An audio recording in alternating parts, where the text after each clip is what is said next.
Erev Tov, everyone. It is Monday night. It is 8 p.m. here on the east side of the United States, here in the diaspora. This is the House of Seven Beggars. Therefore, it must be the Old Rabbis Discuss with my partner, Rabbi Ancel, Salamon. And let me bring Rabbi on. You are live now. Good evening, my friends. I hope all is well and I hope you're all safe. Tonight's discussion will be where I come from, Europe, Northern Europe, in Romania, the land of Dracula. So I before am we get Ashkenazi. into the land of Dracula, let's see who we have in the chat room. We have Don, Donald, we have Simon, we have Simcha, and we have Marshall so far. And yeah, okay, so yeah, Eastern Europe. Until we get a few people, like I said, since I grew up Ashkenazi at home, just to talk a little bit about what I saw when I grew up with my parents and my grandparents. Um, 3 or 4 days before the Passover came in, my brother and I used to go up to the attic and start bringing down the Passover dishes, which have been sitting there for about a year by themselves. My mother and my grandmother were busy cleaning the kitchen and covering everything else. The hummus was already put away in the cupboards and taped. House was clean. Then they started to wash the dishes because 3 or 4 days before Passover, we did not eat hummus anymore because eating hummus in the house, and we didn't have a big house in Romania. It wasn't like going outside to eat the hummus and then eat. So we ate basically potato latkes, soup, and everything else. The night before, my father and we used to chase a couple of chickens and we plucked a few big feathers and we made some of these sweeping little brooms to collect the comets. And in the evening before Passover, we used to go around every room with a lit, uh, Candle? now I forgot the word, Candle? yeah, candle. And we used to search for comets. And then when we finished, we put them in a bag. And the next morning, the rabbi used to tell us that 10 o'clock or 11 o'clock, you were supposed to burn the chametz. And basically, it was there at Pesach. So basically, the Pesach customs and traditions, it's the same thing like the Sephardi. They vary from region to region, country to country, city to city, community to community, and actually family to family. Well, before we get into the Pesach thing, Hmm. why don't you tell, because I'm sure a lot of the people don't know your background and stuff like that, and just kind of tell them a little bit about yourself and where you came from in Eastern Europe and I was born in Romania, in the northern parts of Carpathia. Um, I went to Cheder. Morning. I went to the regular school, and in the evening I went to Cheder, and then we went to Mincha and Marab, even as children, and then we came home. Um, the only time we as children ever saw foreigners was in the summertime because they used to come to my town and they used to say, take us to the castle of Dracula. Basically, right then, it was just four walls. There was nothing there, basically. We used to play hide and seek there. yeah. But that castle, it didn't exist. It was just the walls. But that was the castle of Dracula. It was a strange area because it was a volcanic area. I still don't prefer to drink water. I don't like the taste of water because when I used to go to the fountain on my street, the bucket came up fizzing. It was club soda, carbonated soda water. Because We used to have these big, huge glass bottles for a stopper. You used to pour it in for the stopper, otherwise it would go flat. Now, if I went to my friend's place that lived maybe two or three streets down, the water was yellow. It was sulfur. That's the one I loved. Although it smelled bad, but everybody to his own taste. I remember Dr. Dan, who was the only doctor in our town, his fountain, when the bucket came up, if he didn't have a good stomach, because the water, actual club soda, was just deep red. It looked like blood. That's where this thing about Dracula came about. But it was full of iron, and it was very, very, very healthy. To give you an example, wintertime, don't forget Carpathian Mountains, a lot of snow. Sometimes the snow would come up to our windows. But we would go to a river with sticks and make our way to the shores of that river and get undressed naked, stark naked, and there was snow around us, and jump into the lake and into the water, and the water was 120 degrees Fahrenheit in boiling. That's why we never saw fish in my life, and that's why I never drank water. When we immigrated from Romania to France first, uh, I tasted water and I said, "What is it?" It's strange. And in the house now, since I was, a young kid and living in Canada, then in the United States, and now in the Dominican Republic, I go every week to the store and buy 6 bottles of club soda. I have bottled water. It just doesn't go down. I was about just after after my bar mitzvah, between the age of 13 or 14, I left Romania. We went to France because that was in transit, waiting for the visa to get into Canada, but it ended up being 5 years. So I ended up going to school in Oh, France, 5 years, huh? which was good. Uh, it was nice there. Our food in our hotel was paid by the Jewish Rabbi services. It was free. Uh, I went to school. I also had a job. I don't believe my father ever held a brush in his hand, but he ended up doing painting apartments, which was good money at the time. But we worked, and like I said, the food was free, and then we got a visa to Canada. I lived in Canada. From Canada, I went to the United States. So 10 years. how long were you in Canada before you came to the United States? I came to the United States in 1980. Hmm. So I was in Canada from 1963 to 1980. So what made you decide to go leave Canada and come to the United States? My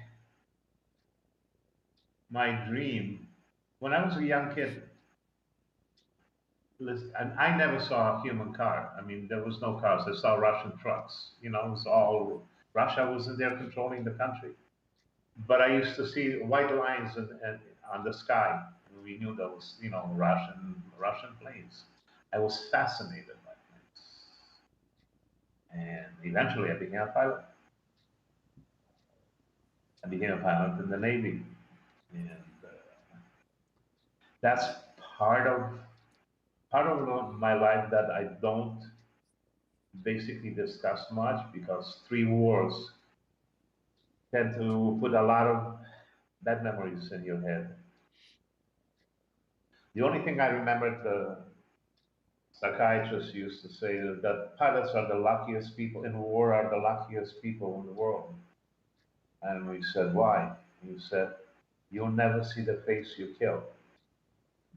The soldier on the ground who has to point that gun at somebody, that's the one who comes back with PTSD. And he was right. After there's a storm, my wife and I decided to come to the Dominican. Uh, I'm going to make a comment. Some people may not like it. I'm glad I'm out of it, out of the United States. I love the United States Mises to pieces. I love it more than some of the citizens of the United States. I loved what President Trump did to the United States. And sure, he made a lot of mistakes. If he would have kept his mouth shut, sometimes not closed, he would have been better, but he was a good president for the country. He was the president of the country, for the people. And I'm glad out of it because what's happening now, it's it's hurting my heart. And like I said, some people may not like it, but I am a Republican, and I'm not going to apologize for it. So Marilyn has joined us, Kelsey Lynn has joined us, and I think we got everybody now. So we got a few watching in the background that aren't in the chat room. So, but I love the United States. It was beautiful living there, but like I said, I don't like what's going on now. A lot of anti-Semitism. It's yeah, just I'm not happy about it. I listened to Trump's speech. It was something. And yet he's not a politician. no, But and that's I've that's I've exactly what we I've needed. seen a lot of people. It reminded me of Reagan. He loved his country just as much as Trump. He loves. He's an honest lover of the United States of America, which I find fascinating because loving a country, it comes from his heart, not from his head. This is what real love is, from your heart. And like I said, he did a lot of good. Yeah, everybody makes mistakes. Perfection happens when you go to God.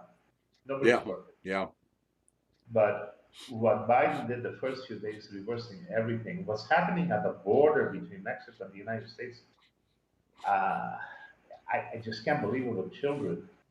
Um, he's pro-abortion. To me, that's murder. I'm sorry, but to me, it's murder.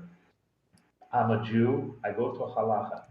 If it has a beat, it has a heart, you kill that baby, it's murder.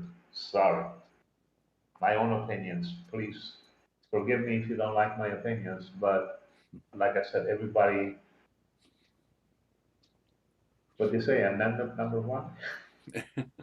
well, yeah. It's for now we If, still have if, some it's, free if speech. it's going to exist, the same thing, they want to destroy amendment number two, the right to carry arms. That, you know, the framers of the Constitution knew exactly what they were doing. Why would you even want to change it?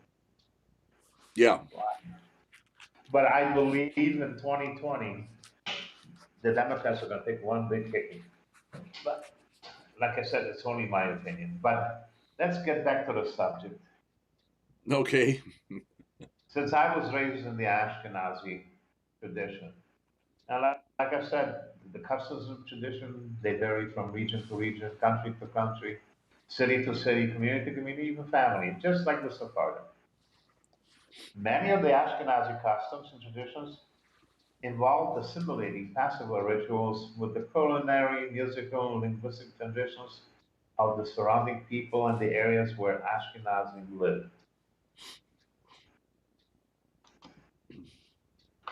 And I mean, if you lived in Romania, and next country was Hungary, and Czechoslovakia, and Bulgaria, all those Ashkenazi traditions were totally different. Passover food for Ashkenazis, you know that we were forbidden to consume the five forbidden grains, right. which was barley, oats, rye, spelt, and wheat, Mm-hmm. except like the Sephardim, when they made the matzah, they were allowed to be used. Right. And there's a whole discussion about that. The whole 18 minutes from the time that you add the water until comes out.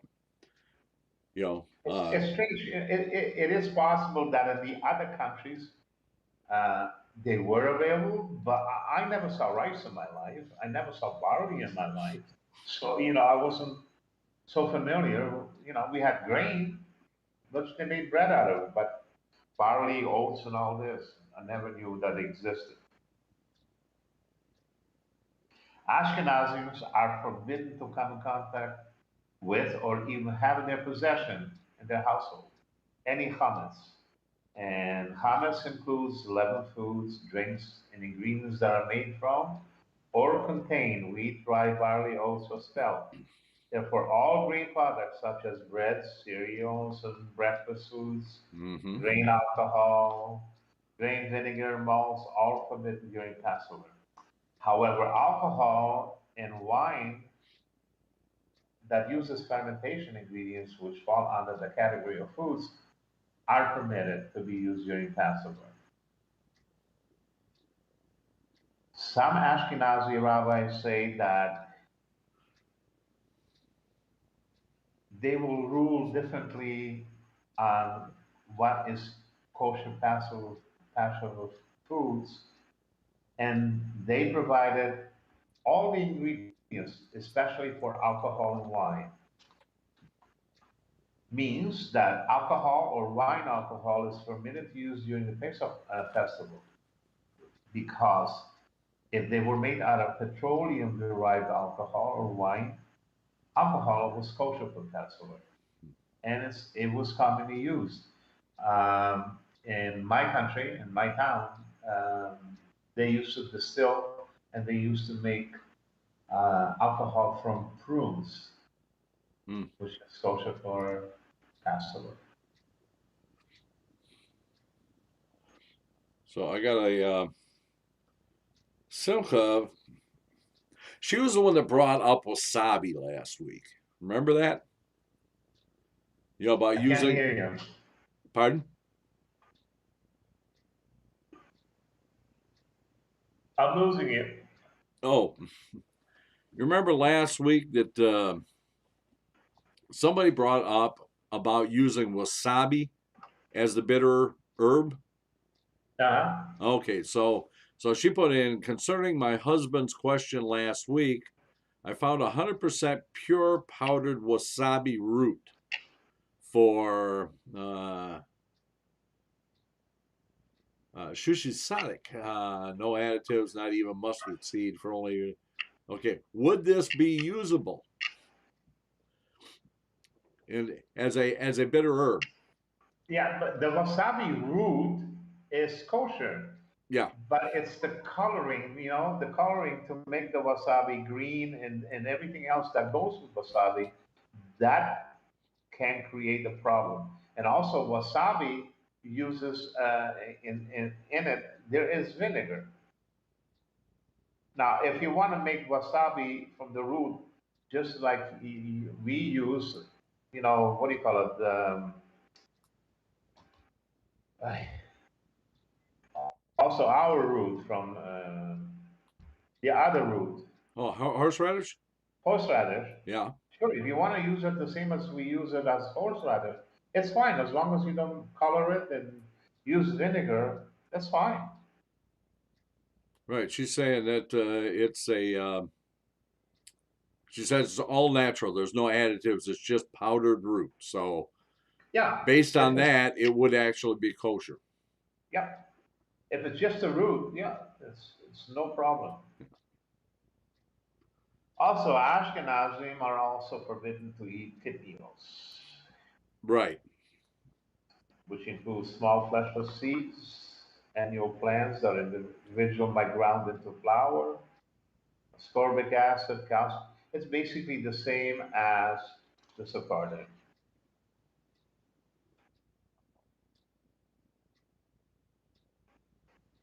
There's one that's one strange thing. The Sephardic and the Ashkenazi, they agree that having possession of kitnios, but not consumption of kitnios, for most of the Ashkenazi and some Sephardim, it is permitted during Passover festivals. However, some rabbis ban it totally. Ashkenazi rabbinical opinions have since differed concerning the ban of using kitnios as well as the use of baking soda and baking powder during Passover festivals. Some rabbis say that to make Passover festival unique, And to avoid confusion with fermenting foods Right. used as ingredients in baking, they will forbid the use of baking soda and baking powder during Passover festival. Other rabbis claim that since baking soda is simply sodium bicarbonate, which is not a banned list of foods and ingredients for Passover, they will allow the use for it. This is why, like I said, traditions and what is allowed goes from region to region, from country to country. Other rabbis say that as long as baking powder does not contain cornstarch or other banned foods or ingredients, they have to be avoided.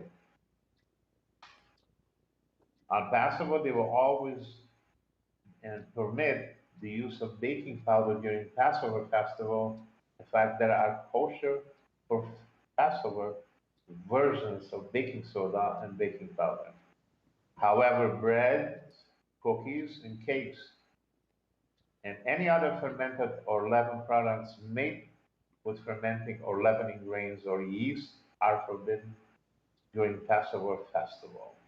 However, the Ashkenazi rabbis ruled that potatoes were permitted to be eaten during Passover because they were the primary food staple in Europe in medieval times.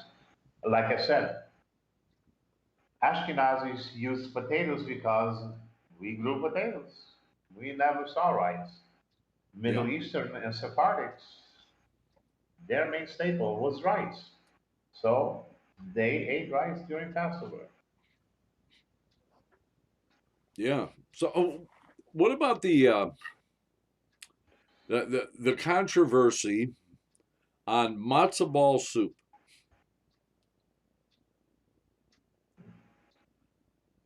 I, I can't hear you. Oh, it said, what about the controversy of matzo ball soup?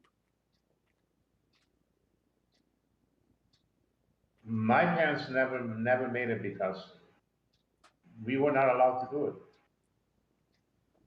Yeah, I mean, yeah, I've heard that some Ashkenazim do, Yeah, and some a lot of Ashkenazim say Ashkenazis from absolutely different not. countries. Yeah, a lot of countries, different countries as Ashkenazim, they make matzah brei, Yeah. Hmm. but you're not allowed to soak matzah in water. So you could have a lot of controversies on that. Right. Yeah. Yeah. I love matzo brie. I do. We're having problems with the sound tonight. Is it raining there? No, not on my part. Oh, okay. Today was nice and 29 Celsius and nice and sunny. Well, I know usually when it rains, you usually have some issues with the with Skype and stuff. So, but I don't know. Maybe it's just Skype tonight. Who knows? There's another question when the Israelis ran away from Egypt and they baked the matzah in the sun. Ah, that matzah could have been leavened. You didn't know. Mm-hmm. How did they do it then? Yeah, it's a good question. That's one of the big questions that we were asked, but there's no answer. Anybody have any questions? No questions. Colleen just joined us. Colleen sneaking in the back. Um, We never saw in my town. We never saw any, the square matzahs. That was, mm, the only thing that the communist country allowed in is shmira matzah from Israel. yeah, the real dry, crackery stuff. Yes, sir. Yeah, because we make our own matzah, so that way it's actually pliable and it's actually I will it's put on actually a few palatable. pounds. I will put on a few pounds on Passover making potato latkes because matzah and me, it's just does not agree. Uh-huh. You get constipated from that thing? Whew. Yeah. Yeah. Everybody's got their own thing. It's like I say, my father abhorred gefilte fish. I myself like it, but he absolutely could not stand it. I remember one time I made myself a coffee with milk, and I looked around, anybody was around, and I broke up some matzah and poured it into the coffee.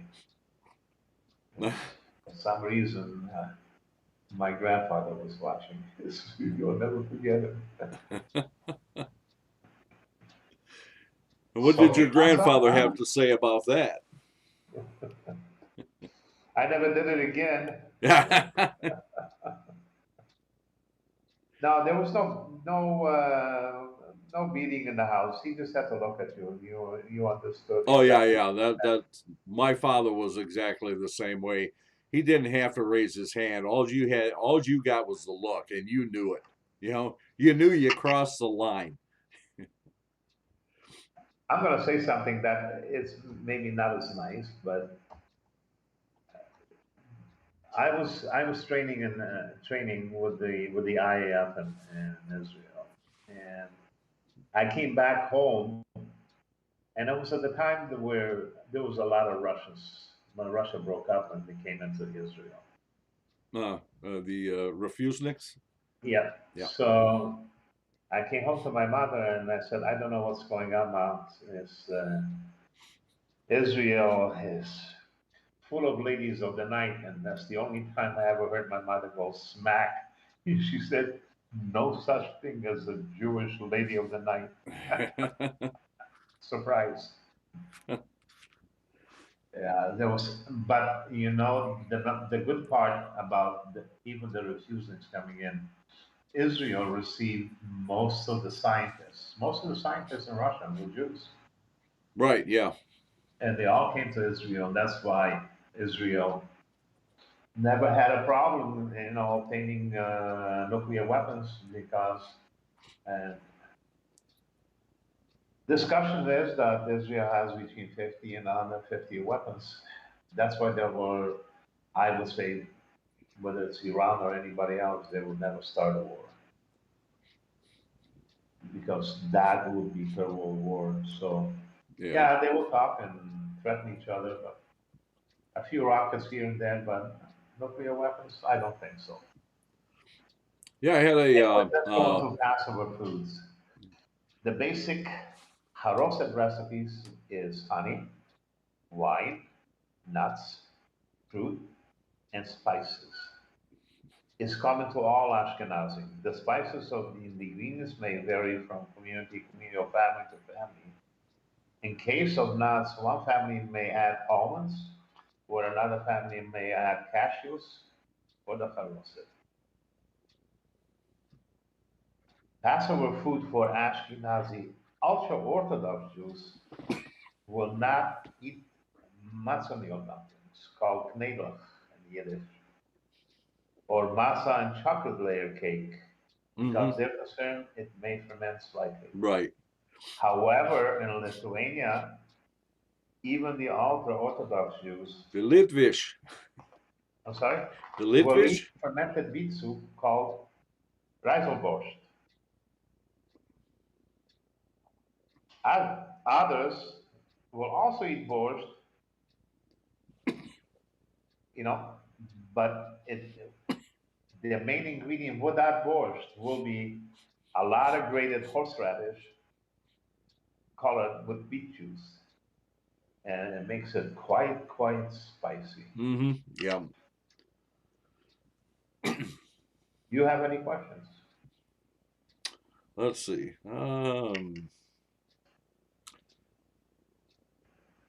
No questions yet.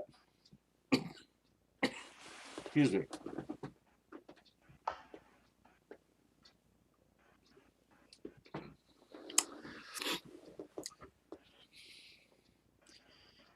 Okay. Okay. Ashkenazi Jews will eat honey cakes, cinnamon balls, various Passover torts, flava cake, which is a sponge cake with ground almonds replacing flour, candies containing either carrots, ginger, or cinnamon, made for Passover. It's called Mandelbrot, Mendelberg. Yeah. which means almond bread in German or Yiddish. Mm-hmm. It is a kind of bread-shaped cookie with eggs, almonds, cinnamon, and coconut cakes, as well as other kind of cakes made for Passover, such as nut cakes and sponge cakes. Compotes is also another favorite Passover dessert for Ashkenazi Jews on Pesach.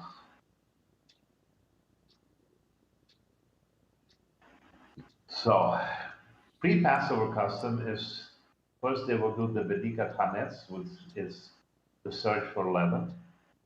The pre-Passover custom of searching and picking up the leavening of the household means that certain tools are used to pick up the leaven. Ashkenazim, like I was discussing before the show, myself and my father used to chase a couple of chickens and pluck some feathers, the long feathers. We used to tie them up and make them like The a feathers, not the wooden chickens. broom. Yeah, and Yeah. to the feathers, we had a wooden spoon attached to where we used to put the bread in it to pick up the hummus. Uh-huh. So Richard has joined us. Good to see you, Richard. Richard actually does a lot of the music for our lead-ins. Sorry? Richard D. Ruttenberg. He's a composer and he does a lot of the music. Actually, you have two of his albums. I can hear you. I said Richard Ruttenberg is with us in the chat room. He's a composer. Yeah, I know. Yeah, he does most of the music, our lead-in music, and you actually have two of his albums. Yeah. Yeah. So he's with us today. So, so after we collected that and the spoon was full, it was covered so it wouldn't lose any of the bread. And then the next morning at a certain hours that we were told by the rabbi, we just put it on the ground and lit it and burned the hummus. Passover Seder, the four questions in Passover, the Haggadah. Ashkenazim recite the four questions in the following order. On all other nights we eat bread or matzah, but on this night we eat only matzah. Why? On all other nights we eat all kinds of herbs, but on this night we eat only maror. Why? On all other nights we do not dip even once, but on this night we dip twice. Why? And the last one is on all other nights we eat either sitting or reclining, but on this night we eat reclining. Why? Why reclining? Why reclining? Because free men reclined. Slaves didn't recline. Yes. Yeah. I remember myself, my brother, and my father, we used to get a cushion and we just used to lean backwards and relax.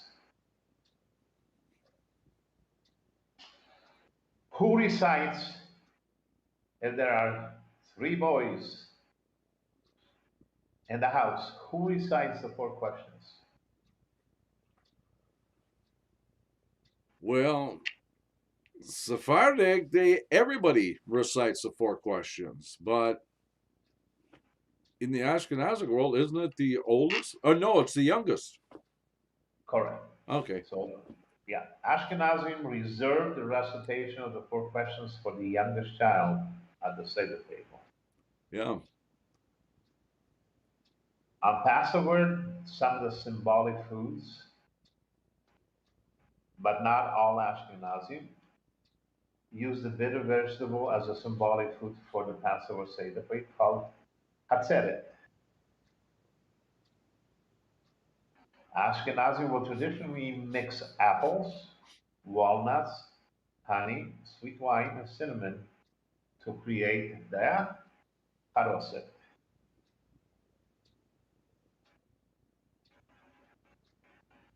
When we come up to the 10 plagues, Ashkenazi customarily recite each of the 10 plagues, and as each plague is recited, everybody at the Passover Seder table will dip their pinky into their wine, in the wine glass, and shake a drop of the wine onto a plate or a bowl, totaling 10 drops for the 10 plagues. Sephardi don't. They pour the wine. Yeah. And Since wine it's symbolizes usually joy and taken freedom, directly away from the table afterwards. yeah, since wine symbolizes joy and freedom, diminishing the wine by one drop in mention of the plague symbolizes a diminishment of joy and freedom by that amount. Based on this diminishment of joy, this ritual also symbolizes and is performed in memory of the Egyptians who suffered during the time of the 10 plagues in Egypt and the Egyptian army that drowned in the Sea of Reeds, which is possibly, like I said, the Red Sea or another body in the peninsula or the Gulf of Suez, or the large delta on the mouth of the Nile River in northern Egypt, where they were pursuing the Israelites. Hmm. Passover symbolic foods in Ashkenazi Jews. The rabbis forbid Ashkenazim to eat lamb during Passover Seder meal, Yeah, now but they that's a big during difference. Passover. That's a Ever big since the difference between destruction of the Second Ashkenazic and Temple Sephardim. in Jerusalem in 70 CE by the Romans. However, beef brisket, for instance, is permitted to be used and served as the main course. Hmm, that in itself I didn't know. What's that? That the rabbis the rabbis did not allow to eat lamb during Passover. Yeah, I'd always heard that, and that's a big difference between Ashkenazic and Sephardim, because Sephardim typically will eat lamb on Pesach.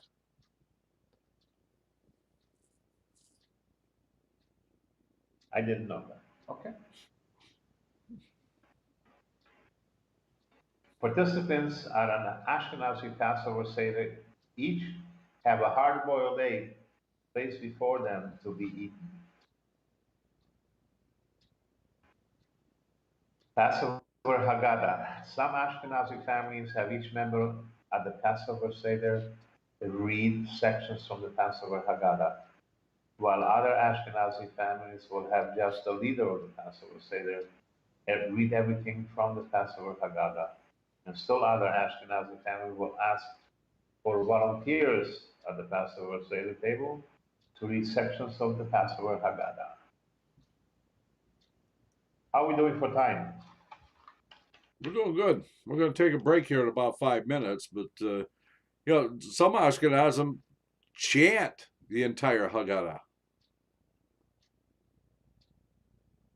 The only time in my house when they canted was the last one. Never sang it. Hmm. That's probably customs in my town. Uh, I never really traveled. The only place I ever traveled was to my mother's sister, which was about 60 kilometers, 36 miles away from my town. It was the same, with the same customs. My father had a brother in the same town, and he did the same customs. So, and I was never in another city. Don't forget the 120 kilometers, 72 miles away from my town. Who lived? Very famous people, very famous Jews. Are you talking about the Baal Shem Tov? No, No. the Satmars. Oh, Satmars. Oh, yeah. Okay, yeah. The town, which was in Romania, is called Satu Mare, which means the big town. And in Hungarian, they call them the Satmars.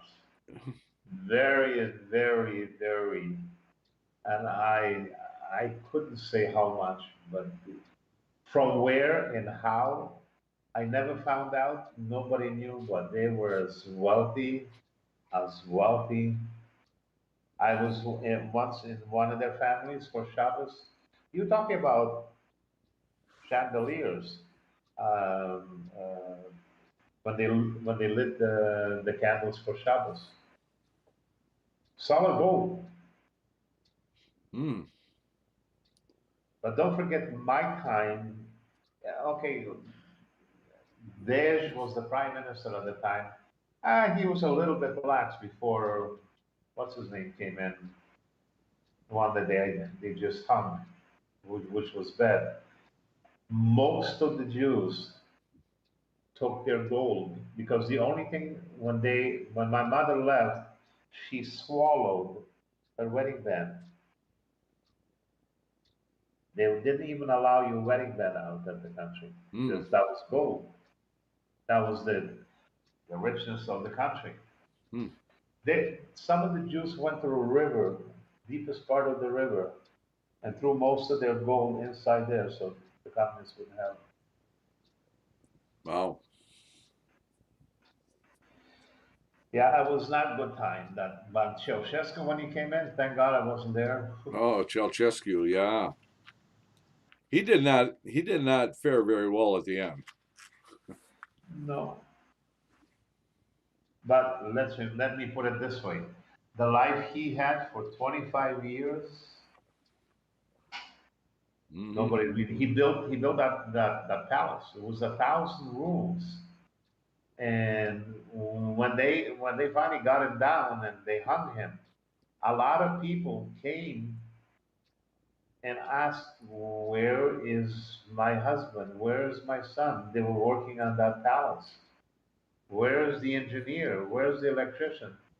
And then they finally broke into the walls of the castle and they found him standing, shot and dead. Hmm.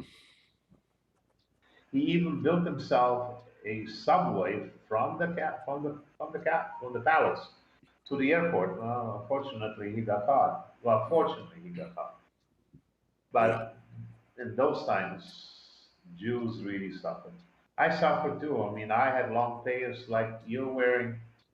And listen, the kids used to come over, the non-Jewish kids used to come over and pull them. There was nothing much I can do because if I slapped him, his father would come back at you, and it wasn't a good thing because you were a Jew. Yeah. Want to take the break? Yeah. Yeah. Let's go ahead and take our break. I'm going to go ahead and mute you. I love being able to say that. Okay. So we're going to take our 6-minute break now. Give everybody a chance to take care of some business, get a little nosh or something like that, and we will be back in 6. Let's all go to the lobby. Let's all go to the lobby. Let's all go to the lobby to get ourselves a treat. Delicious things to eat. The popcorn can't be beat. The sparkling drinks are just dandy. The chocolate bars and the candy. So let's all go to the lobby to get ourselves a treat. Let's all go to the lobby to get ourselves a treat. It's intermission time, folks, so hurry, hurry, hurry. Step right over to our refreshment center for the most extravagant array of refreshment goodies ever assembled under one roof. Enjoy breathtaking, mouth-watering goodies, everything from a snack to a delicious full meal. At our refreshment center, you'll find a large variety of goodies to satisfy your hunger, your thirst, or your sweet tooth. So hurry, hurry, hurry. Visit our refreshment center now. The show starts in 5 minutes.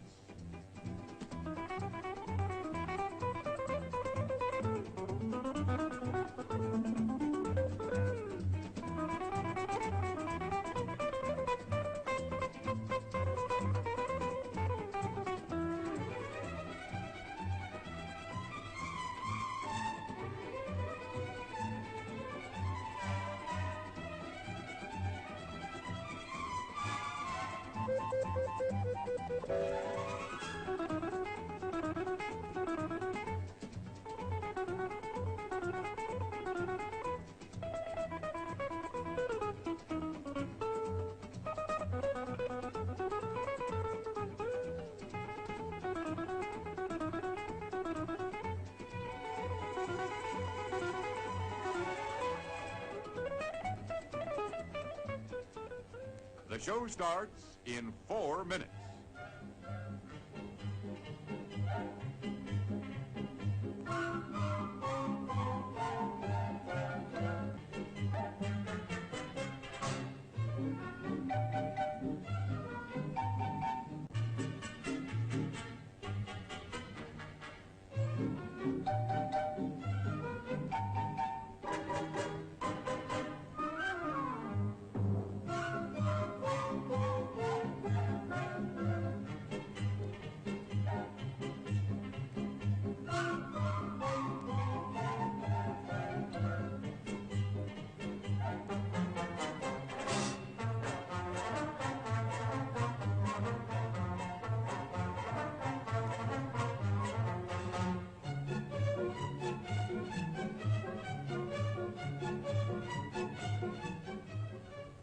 The show starts in 3 minutes.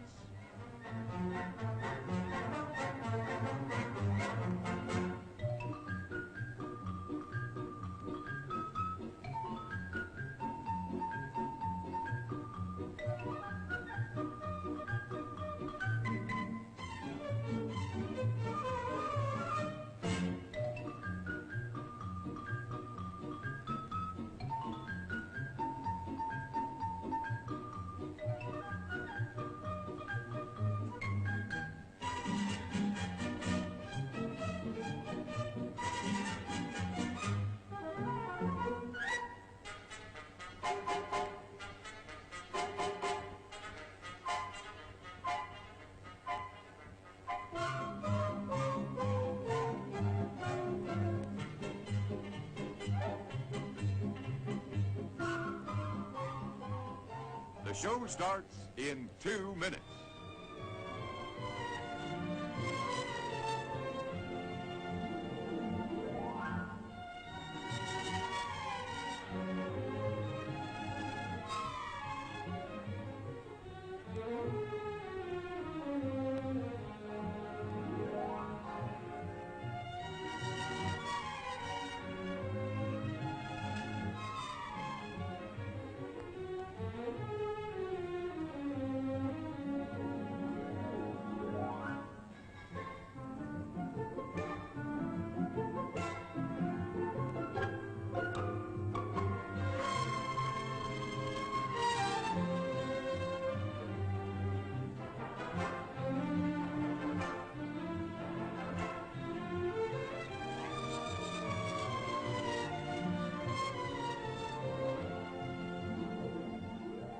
The show starts in 1 minute.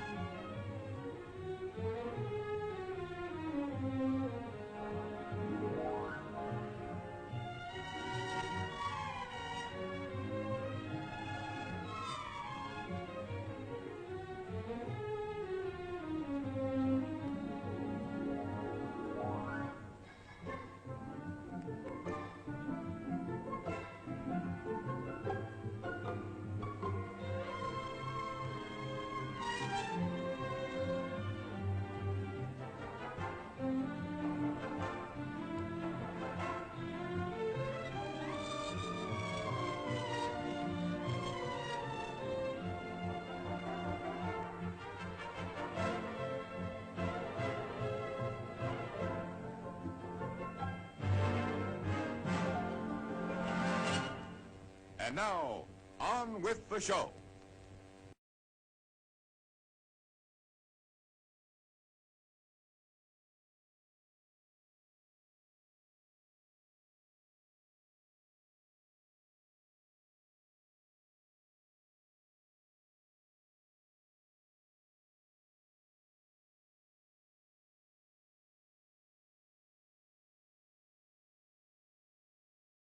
Yes, turn the mic on. That actually helps so that people can actually hear what you're saying. Okay, so, and those of you who have been with us before know that I do have a tendency to kind of forget to turn the mic on every once in a while.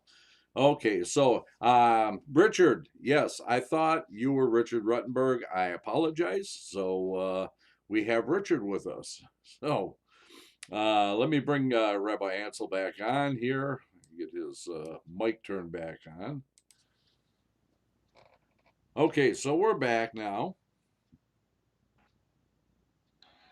Okay, so now we're going to get to the Seder table and what Ashkenazi Jews have on the table. You really got to get your camera.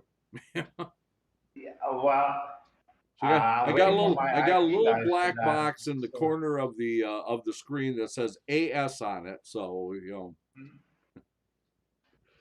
eventually we'll have it as soon as these guys are allowed to come down because he has a house basically up in the mountains and they won't allow. So we're gonna have to suffer them.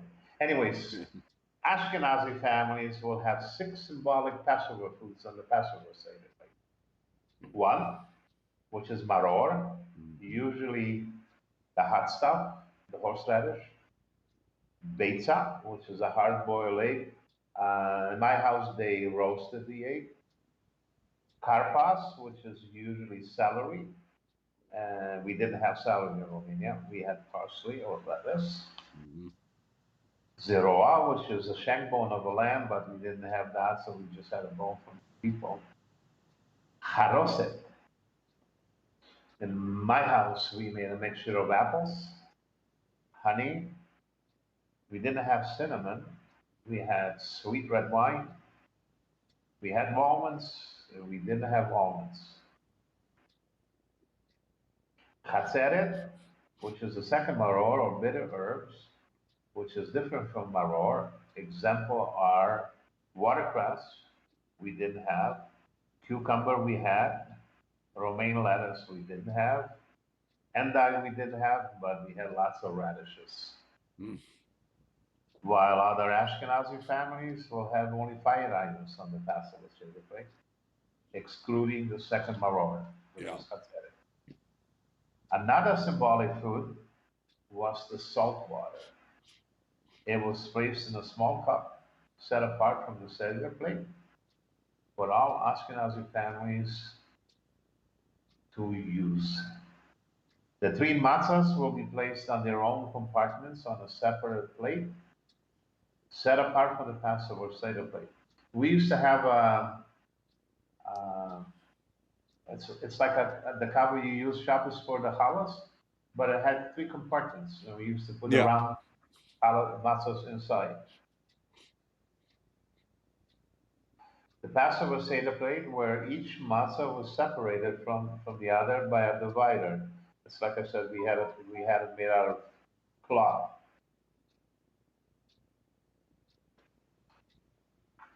Many Ashkenazi, Russians, and Belarus Jewish families have each child at the Passover Seder table recite the 4 questions. Some families, well, like we talked before, use the youngest one. Right. Some families may start from the oldest to the youngest. Some families will have the youngest recite to the oldest. Same thing, just different customs. Ashkenazim traditionally will serve matzo ball soup as an entree to the Passover Seder meal, although I never saw matzo ball soup. What my grandmother and my mother used to make, they used to make chicken soup. Then they used to beat eggs. They used to make like flat pieces of the eggs, round pieces of, and then they used to roll it up and slice it up like it was used as instead of the matzo balls. Matzo balls. They used to call them kneidot like in Yiddish. Yeah. Or dumplings. Yeah.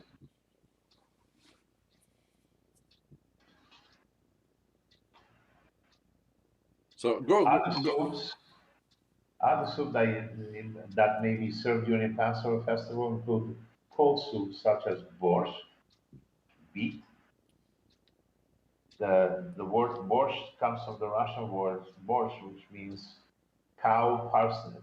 I don't know why. Or shav, which is sorrel soup.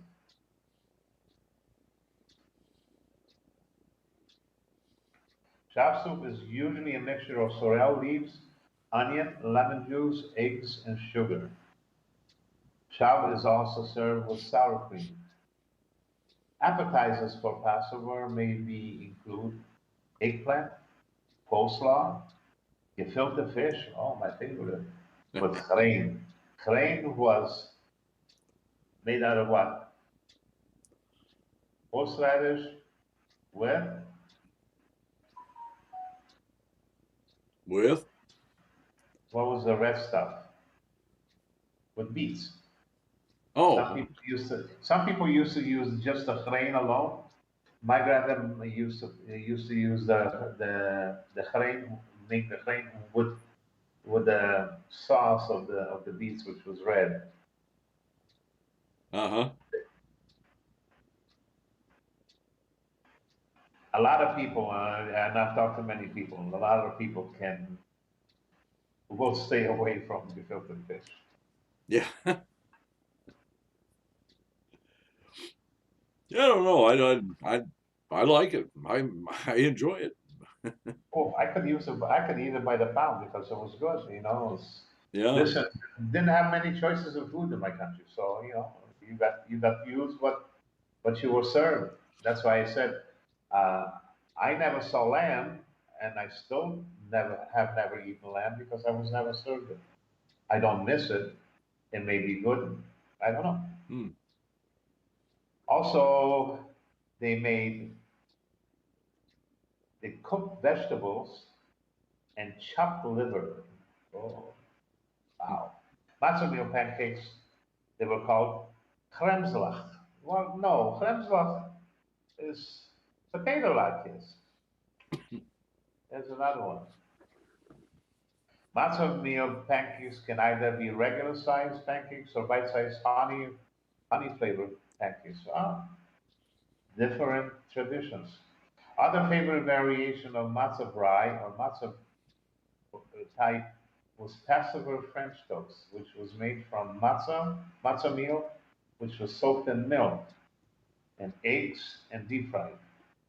We also used to make matzah kugel or potato kugel. Mhm. Well, we used to have potato kugel, never matzah. That's all we knew. My parents knew how to make 14, 15 different kind of things with potatoes because it was the main staple. Right. Yeah. Kugel was either a casserole type pudding or a pudding-like mixture of eggs, potatoes, and other vegetables, usually which was onions. The word kugel, also spelled kugal, is from the Yiddish word kugel, which in turn is from the Middle High German word kugel, which meant ball or Zinnes. Yeah. Mittelhochdeutsch, huh? Hochdeutsch, yeah.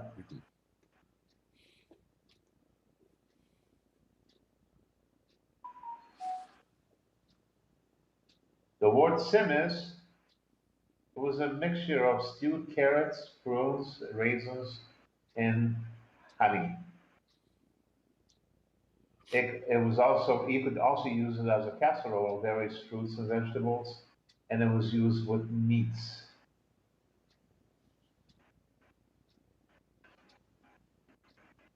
What else?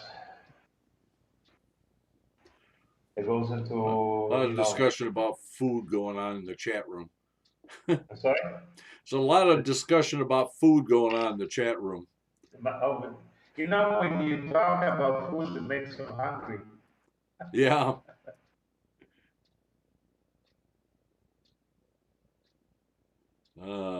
Let's see.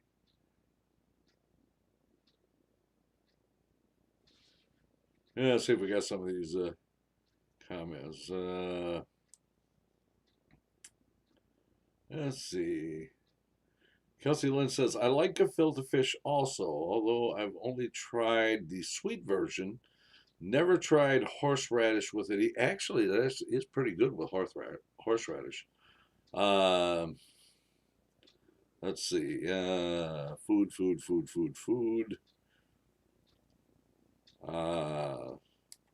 So Colleen says, I used to cook both Ashkenazi and Sephardic dishes depending upon who was hosting the dinner that night.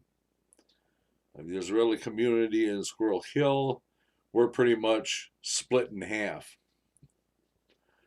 Colleen also says, my sister's shul used to festival meals up to 200 people.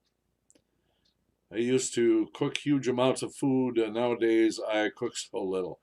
Yeah, we used to have a second night seder was always at the shul, and we just lost Rabbi Ancel. Okay. Yes. Let me see if I can get that. Okay, let's see. Answer to. Are you there? I am here. I am here. Yeah, I don't know what happens to the connection. I'm fine. It seems to be fine over here. I really don't know what's going on here. Well, sometimes that just happens with Skype. Anyways, some of the Lithuanian Jews make holoshkis. In Russia, they call them holovtsi, which are cabbage rolls. Cabbage rolls. Oh, okay. Filled with meat and potatoes. Mm-hmm. Middle Easterns use cabbage rolls with meat filled with Rice. rice. Yep, that's the way we have it. Yeah. I never thought about having that for chicken, Passover. pot roast, veal, turkey, or beef briskets if it was available. I never thought about having stuffed cabbages for Passover. It's not a bad idea though.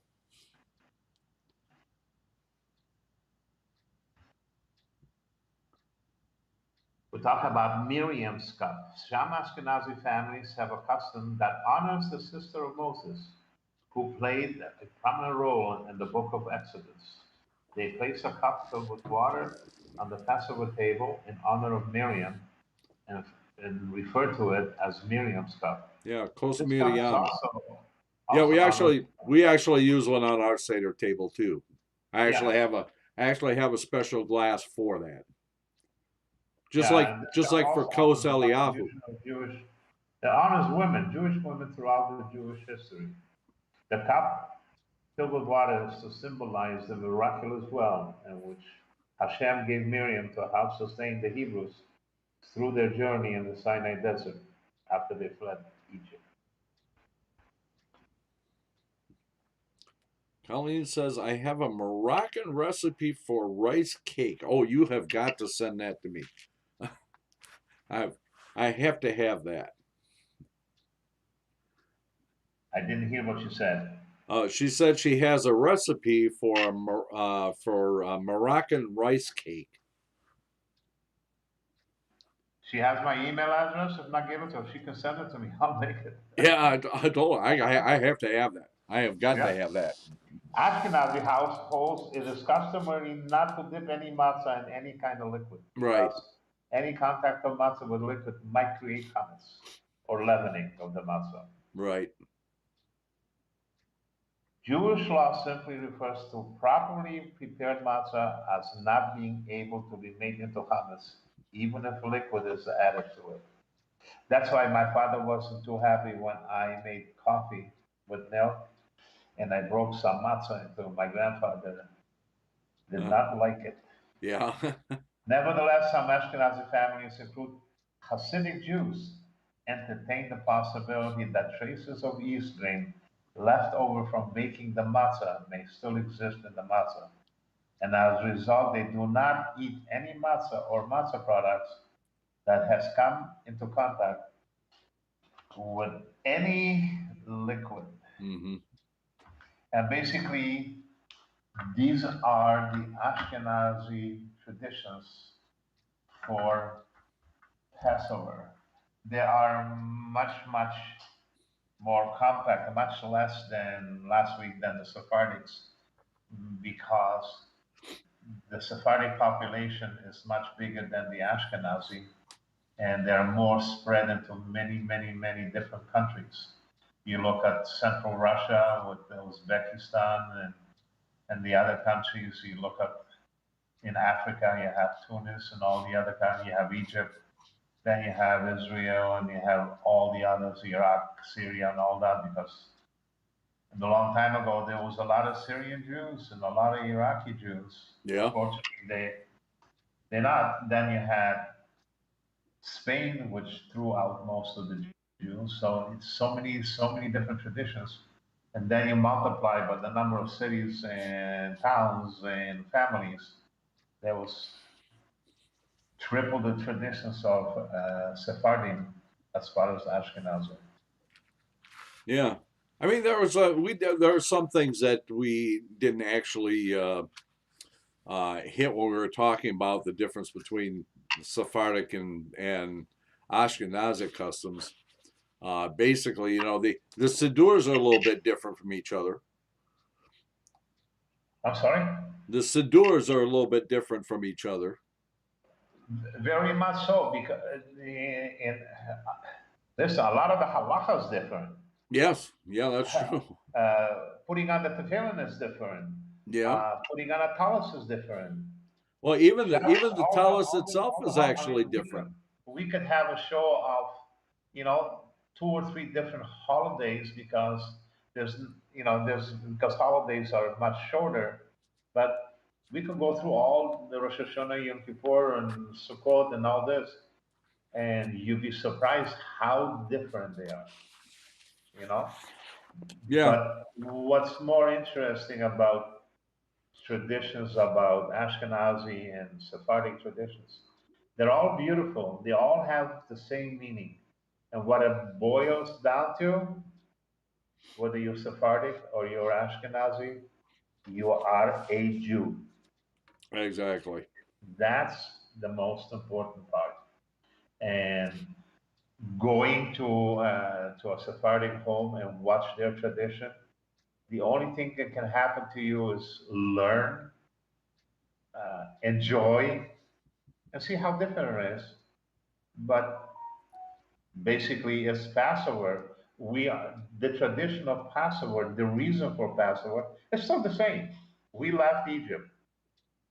Exactly. Yep. Well, we were talking, and we were studying in the on Wednesday night, and we're at the part where, well, we just got past the part where the dividing of the Yom Suf and the crossing over, Okay. and Well, I missed a couple of things. Like with the Ashkenazi in my household, my father used to break a piece of the matzah and used to put it on behind his back underneath a cushion for the afikoman, and then he had to go and wash his hands. So we used to grab the afikoman and hide it. And then when he came to eat the afikoman, the father used to say, "Where is it?" Well, he said, "What are you gonna give us, Dad?" mm-hmm. So he had to promise to give us something, and we would give him back the afikoman. And also, one of the tradition was to take a piece of the afikoman. We used to wrap it and hide it and put it away until the next year. Yep. Wishing for us to live another year and to see another Pesach. One more tradition that I forgot to mention is the cup of wine for Eliyahu. yeah. And my grandfather, he was tricky, and I said, "How's he gonna come? We don't see him because he used to send me to the door to open the door to let him in." So what he used to do with his leg underneath the table, he used to shake the table. The wine would shake, and he used to say, "You see, he's here."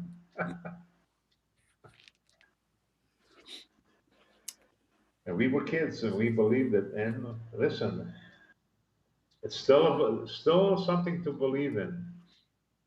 Well, that's why I say you have to make it entertaining. I mean, I have been at seders where the whole thing was just, I mean, it was just a trial to get through. I mean, it was just drone through the Haggadah and get to the meal and say the grace after the meal and be done with it. I mean, it was, it was hurry up and get it over with, and so But in some instances, I'm going to tell you the truth. Listen, you went to shul, you came home, sat down, you started to read. You understand, we hadn't eaten all day because, as hmm we couldn't eat any bread. Matzah there was only enough matzah, for the Seder. So, yeah, sometimes, I would look and I was thinking, come on, Dad, hurry up. yeah. I want to eat. But no, but Sephardim will not do it. Sephardim will take their time. They will sing every single piece and they will enjoy it. Yeah, And that's the one thing about Sephardic and Minhag is that if we can drag it out, we will drag it out. I've been to a Sephardic Seder and we finished just past midnight. Oh yeah, yeah. I've been to many seders that lasted till after midnight. Yeah, Yeah, a 3 4 hours lot of was nothing. discussion going on during the seder and everything else. Yeah, Yeah, 3 4 hours for a Seder, that was nothing. And I mean, it's beautiful, but as children, when you're growing up, it doesn't matter. But when you're a child and you haven't eaten all day, you're hungry. yeah, The stomach calls. yeah. I say These are one of the things I seen that came about in the last 20 years or so for the kids at the seder, they come out with this thing they call a plagues bag. Yeah, that's true. Yeah, so it has all these little plastic things in there, the wild animals and the frogs and the locusts and stuff like that. And it give the kids something to play with, but it actually got them involved in the Seder because as you were telling the narrative and you got to the 10 plagues and they would have to search through their bag to pull out the right thing for the plague. Aryel, you're my friend, you're my partner. You're also, you and I share to be the Rosh of the yeshiva. And you know what I think of you, and I know what you think of me. You have to understand that the Seder, to go through everything and a father explaining, it's the same thing as a rabbi. The word rabbi Yeah, really never existed. that's The word true. for a rabbi is moreh, a teacher. Yeah. Now, if the rabbi doesn't teach his flock or doesn't answer the flock some of the questions, how are they supposed to know? And this is part of my disappointment in the rabbinical in the United States. Yeah. Met, met many rabbis, many that have been rabbis and pulpit rabbis 20, 30 years. They can't even come close 10% to you. And I'm not just saying it because it's you and you're my partner. Because they don't just don't bother teaching, and that is the most important thing. If you teach your children will teach their children. And this is how Judaism has survived for centuries. And when a father sits down at the Seder and he says, oh, by the way, you're eating maror. Do you know why? And you explain it to them, and hmm they will remember. Children remember everything. Oh yeah. They have young brains, they retain that thing. And like I said, this has been one of my disappointments of some of the rabbis in that they have forgotten to be a more a teacher. Yeah, People that I, people that talk.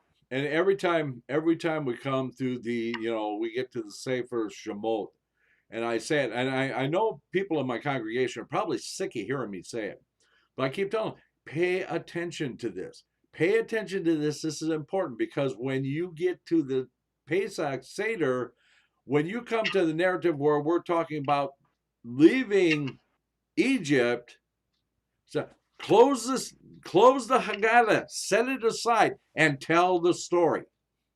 Sure. Because then, and most important thing, you speak to them and you make sure that they listen, because you can speak and turn blue and they're not gonna listen. Make sure. This is why one of the traditions in Ashkenazi, I'm sure they do it in Sephardics, when when we say about matzah, we point our finger to the matzah mhm, and explain why we eat matzah. And when you eat the maror or the haroset, you it tells you in the Haggadah what it is, but you explain that to the children the reason. You only have to do it once or twice, and it's in their brain forever. my point is that if you put the Haggadah down and you tell the story, Story. that it makes a much bigger impact on the kids, because they know this is really important. He's not just reading it out of a book; he knows it. But it makes it important, but it makes it pleasurable if they Yes. listen, and then you can start with the hard part, which means reading it or singing it. Hmm. But at least they know what they're singing or what they're saying, because Papa has explained or Grandpa has explained the reason why, and it makes it more pleasurable, and instead of just humming it right out and Right. let's get it over with and let's eat. Yeah. Yeah. Have you seen the movie When Do We Eat? Yeah. Love that movie. Actually, I have a copy of it that's signed by the director. It was a Uh-huh. gift. It was a gift, and I love that movie. And yeah, I mean, it's a real good look at liberal Judaism and how they, rush, rush, rush, rush. You know, Yeah. it really doesn't have meaning to it. And I think the best character in the entire movie is Jack Klugman.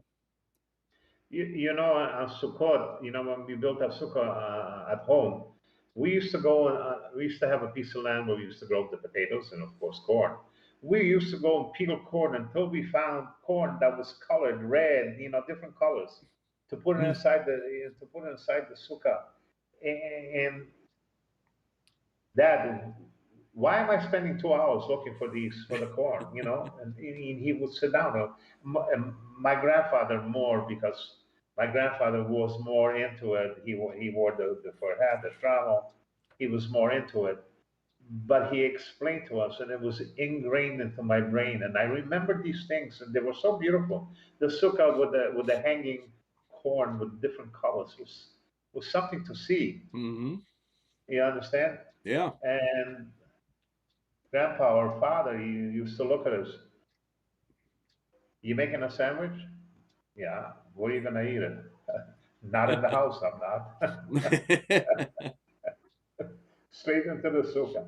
Yeah, but it was beautiful. It was a pleasure to build one. Uh, totally different than it's now. Of Yeah. course, there's a lot of Jews who have sukkahs and they follow it and they they make it beautiful. But it would be more beautiful if they explain it to the children why Yeah. and how. Well, get them involved in it too, I'm sorry? and get them involved in it too. Build it, yeah. Yeah. My grandfather used to tell us what to do, and he would sit and watch. Smart man. Smart man. Yeah, yeah, no, we as kids, we did it, and he helped, and he told us how big it should be. He'd measure up with his feet, and there was a table inside and Yeah. chairs, and we ate. It didn't matter if it was warm or cold. Yeah. You ate the sukkah. That was law. Yeah. We used to build a big sukkah here. It was 15 feet by 10 feet by 8 feet tall. It was big enough we could bring the dining room set into it. Yeah, ours was big too because we were 6 people. So, Yeah. but it was nice. It was different. Right. Yeah. Especially you're a kid. All of a sudden you're eating in a sukkah, and it's beautiful, and I mean, you couldn't see through it because we covered it with the stalks of corn. It was just made beautiful. It was just, and all the holidays were beautiful. I mean, Purim came. Nobody in our synagogue, nobody got plastered like they do in Chabad that they can't even stand up or they know their name. Yeah, yeah. Yeah, I've But never ascribed to that whole idea of getting plowed on Purim. I was invited once to 770, and there were 2 truckloads of cases of scotch. What's Glenlivet? I don't drink, so but they were drinking out of bottles. There were some people just laying on the streets, and that's not being a typical Jew. No, it's not according to halakha either. No. But